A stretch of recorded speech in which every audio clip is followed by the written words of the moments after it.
എൻ്റെ ഹൈസ്കൂൾ വിദ്യാഭ്യാസം ചക്രപാണിപുരം, അതായത് ഉഴമലയ്ക്കൽ ശ്രീനാരായണ ഹൈസ്കൂളിലായിരുന്നു. പറഞ്ഞാൽ ദീർഘമായി പോകും എന്നുള്ളത് കൊണ്ട് ഞാൻ അതിന് മറുപടി പറയുന്നില്ല. അപാരമായ ഊർജം നൽകിയ 5 വർഷങ്ങളായിരുന്നു. എനിക്ക് ആ വിശാലമായ പറമ്പിൽ ഓടിക്കളിക്കുകയും എൻ്റെ 10 വയസ്സ് തൊട്ട് എൻ്റെ ഹൃദയത്തിലേക്ക് ഇങ്ങനെ പ്രക്ഷേപിച്ചു തന്ന ഒരുപാട് ശാസ്ത്ര വിദ്യാഭ്യാസം, പൗരധർമ്മം, സാഹിത്യം, കവിത, പിന്നെ നല്ല കായിക അധ്യാപകരായിരുന്നു. എനിക്ക് സ്പോർട്സിൽ എല്ലാ സമ്മാനവും കിട്ടുമായിരുന്നു. 15 വയസ്സ് വരെ എനിക്ക് വളരെ ഇഷ്ടവുമായിരുന്നു ഓട്ടം, ചാട്ടം. പിന്നെ ഏറ്റവും കൂടുതൽ സമ്മാനം കിട്ടിയിട്ടുള്ളത് ഈ ഓർമ്മശക്തി പരീക്ഷിക്കുന്ന ഇതായിരുന്നു. ഒരു 40 വസ്തു ഇങ്ങനെ വയ്ക്കും, എല്ലാ സ്കൂളിലും ഉള്ളതാ. നമ്മളിങ്ങനെ കയറി നടക്കാൻ സമ്മതിക്കും. നടന്ന് അപ്പുറത്തെ മുറി ചെന്നിട്ട് കണ്ടതെന്താണെന്ന് എഴുതി വയ്ക്കണം. എനിക്ക് ഏറ്റവും കൂടുതൽ പോയിന്റ് കിട്ടിയിട്ടുണ്ട്. അപ്പോൾ ഇതെല്ലാം ഓർമ്മിച്ചെടുക്കുകയാണ് കേട്ടോ. ചോദ്യത്തിന് ഉത്തരമായിട്ട് ഞാൻ ഓർമ്മിച്ചെടുക്കുക. ഇതൊക്കെ എൻ്റെ മാത്രം മെച്ചമല്ല, എല്ലാവരുടെയും മെച്ചമാണ്.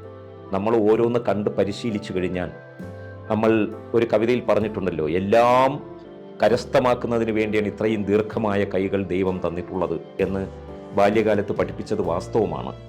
നമ്മൾ ആലോചിച്ച് നോക്കുക, നമ്മുടെ ചരിത്രത്തിൽ നിറഞ്ഞു നിൽക്കുന്നവരെല്ലാം കഴിക്കാനും കുടിക്കാനും ഉടുക്കാനും പഠിക്കാനും കിടക്കാനുമില്ലാതെ കഷ്ടപ്പെട്ടവരാണ്. അത് സോക്രട്ടീസ് ആയാലും, അത് നബി തമ്പുരാനായാലും, ക്രിസ്തുനായാലും, അത് ഗുരുനാനാക്കായാലും, ആരായാലും പറഞ്ഞാൽ തീരാത്തത്ര. പ്രഭു കുടുംബത്തിൽ ജനിച്ച വളരെ കുറച്ചു പേരേ ഉള്ളൂ. ഏറ്റവും കൂടുതൽ വരുന്നത് ദാരിദ്ര്യം എന്താണ് എന്ന് അറിഞ്ഞവർ.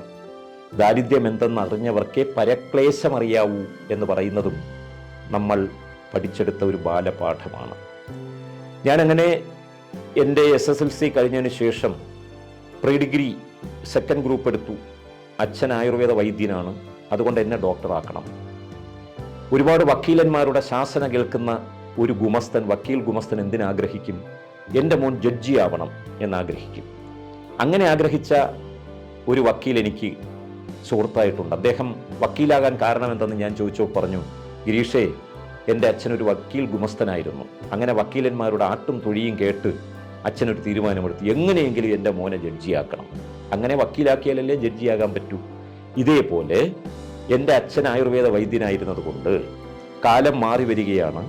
പാരമ്പര്യമായിട്ട് കിട്ടുന്ന ലൈസൻസ് എല്ലാം നിരോധിക്കാൻ പോവുകയാണ്.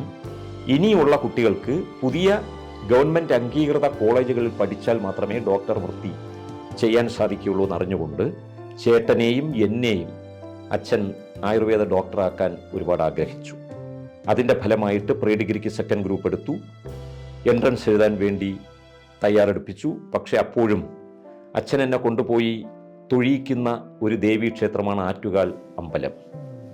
ആറ്റുകാൽ അമ്പലം, ആറ്റുകാൽ അമ്മയോട് ഞാൻ പരീക്ഷാ ഹാളിൽ ഇരുന്നുകൊണ്ട് പ്രാർത്ഥിച്ചു, എനിക്ക് കിട്ടരുതേ, ഞാൻ ജയിക്കരുതേ എന്ന് പ്രാർത്ഥിച്ചു. എന്നിട്ട് എനിക്ക് തോന്നിയതൊക്കെ ഞാൻ അതിൽ എഴുതി വെച്ചു. എന്തുകൊണ്ടാണ് അങ്ങനെ എഴുതിയതെന്ന് ചോദിച്ചാൽ, എനിക്ക് കവിയാവണം എന്നായിരുന്നു ആഗ്രഹം. എൻ്റെ അച്ഛൻ്റെ അച്ഛൻ കവിയായിരുന്നു.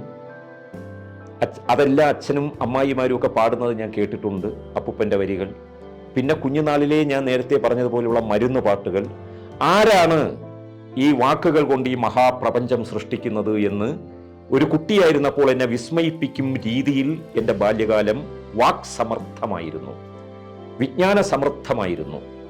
എൻ്റെ നാട് ആ ചുറ്റുമുണ്ടായിരുന്ന ഏറ്റവും നല്ല, സാമ്പത്തികമായി സാധാരണക്കാരാണെങ്കിലും ഏറ്റവും നല്ല മനുഷ്യർ നൽകിയ ഒരുപാട് ജീവിത പാഠങ്ങൾ, അവരുടെ മൊഴിമുത്തുകളായി വന്നിട്ടുള്ള ഒരുപാട് അനുഭവ സത്യങ്ങൾ, ഒരുപാട് പഴഞ്ചൊല്ലുകൾ, അവർ തല്ലുമ്പോഴും തലോടുമ്പോഴും പറയുന്ന വാക്യങ്ങൾ, ഇതെല്ലാം വാക്കിൽ എൻ്റെ മനസ്സിനെ ഉടക്കിയിട്ടു. അപ്പോൾ മരുന്നിനേക്കാളും കൂടുതൽ രോഗം, ശരീരത്തിൻ്റെയും മനസ്സിൻ്റെയും രോഗം മാറ്റുന്നു മരുന്ന്, അത് നല്ലതാണ്. പക്ഷേ അതിനേക്കാളും കൂടുതൽ ഒരു വാക്കുകൊണ്ട് ലോകത്തെ മൊത്തവും ഇങ്ങനെ ആകർഷിപ്പിക്കാനും വികർഷിപ്പിക്കാനും മഹാശക്തിയായി വാക്കുകളെ ഉപയോഗിക്കാം എന്നുള്ളൊരു ചിന്ത എന്നിൽ എങ്ങനെയോ അങ്കുരിച്ചതാണ്, മനഃപൂർവ്വമല്ല. അങ്ങനെ എനിക്ക് എങ്ങനെയെങ്കിലും കവിയായാൽ മതി, എനിക്ക് സാഹിത്യം പഠിക്കണം, ഭാഷ പഠിക്കണം എന്ന് കരുതിയിട്ട് എൻട്രൻസ് എക്സാം ഹാളിലിരുന്ന് ആറ്റുകാലമ്മയോട് പ്രാർത്ഥിച്ച ഒരു 17 വയസ്സുകാരൻ ഇപ്പോഴും എൻ്റെ ഓർമ്മയിലുണ്ട്. ഞാൻ ആഗ്രഹിച്ചതുപോലെ തന്നെ 9 ചോയ്സ് ഉണ്ടായിരുന്നു, 9നും ഞാൻ പരാജയപ്പെട്ടു. ഭാഗ്യവശാൽ ഞാൻ യൂണിവേഴ്സിറ്റി കോളേജിൽ വരുന്നു. മലയാളം BA എടുത്ത് പഠിക്കുവാൻ ആഗ്രഹിച്ച് ഓടിച്ചെന്നപ്പോൾ അവിടെ പഠിക്കുകയായിരുന്നു എൻ്റെ സ്വന്തം ജ്യേഷ്ഠൻ പുലിയൂർ ശ്രീകണ്ഠൻ, മലയാളം MA വിദ്യാർത്ഥിയായിട്ട്. എന്നോട് പറഞ്ഞു, ഗിരി, നിനക്ക് മലയാളം നന്നായിട്ടറിയാം, നീ എന്തിനാണ് വീണ്ടും മലയാളം പഠിക്കുന്നത്? നിനക്ക് വായിച്ച് സ്വയം പഠിക്കാനുള്ള കഴിവുണ്ടല്ലോ, നീ ഇംഗ്ലീഷ് പഠിക്കുക.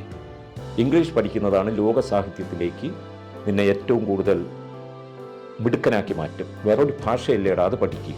മലയാളം നിനക്ക് ആവശ്യത്തിലധികം അറിയാമല്ലോ, നീ നന്നായിട്ട് എഴുതുന്നുണ്ട്, വായിച്ചാൽ മനസ്സിലാവും. അങ്ങനെയാണ് ഞാൻ ഇംഗ്ലീഷ് ലിറ്ററേച്ചർ എടുക്കുന്നത്.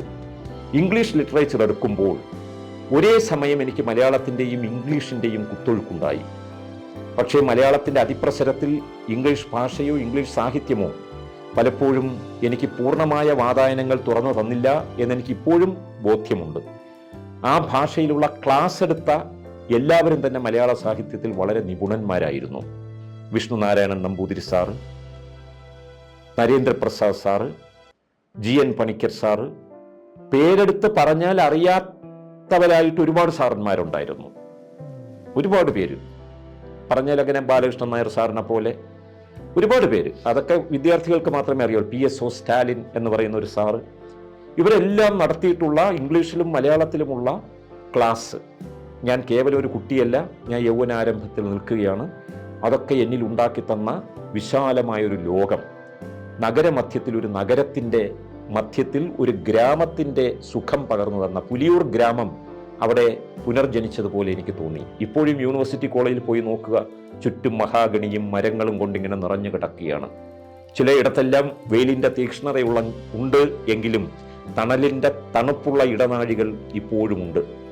ഇന്ദ്രിയങ്ങൾക്കൊക്കെ തീ പിടിക്കുന്ന ഒരു കാലം. നല്ല രസമുള്ള കുട്ടികൾ കൂടെ പഠിക്കുന്നു, ആൺകുട്ടികളായിട്ടും പെൺകുട്ടികളായിട്ടും. നല്ല ചിന്തകൾ, നല്ല വർത്തമാനങ്ങൾ, മാന്യമായിട്ടുള്ള ഗുരുശിഷ്യ ബന്ധം, ഉഗ്രമായിട്ടുള്ള രാഷ്ട്രീയ വിദ്യാഭ്യാസ വിദ്യാർത്ഥി സമരം. ഇങ്ങനെ എല്ലാം കൊണ്ടും സമഗ്രമായിരുന്നു, സമ്പൂർണമായിരുന്നു BA MA വിദ്യാർത്ഥി ജീവിതം എൻ്റെ യൂണിവേഴ്സിറ്റി കോളേജിൽ. ഞാൻ ഇത്രയെങ്കിലും പറയാൻ കാരണം എന്താണ് എന്ന് ചോദിച്ചാൽ, എൻ്റെ വീട്ടിൽ നിന്നും നാട്ടിൽ നിന്നും എനിക്ക് കിട്ടിയ ട്രെയിനിങ് കഴിഞ്ഞാൽ പിന്നീട് എന്നെ ഇത്രയെങ്കിലും പ്രാപ്തനാക്കിയത് യൂണിവേഴ്സിറ്റി കോളേജിലാണ്.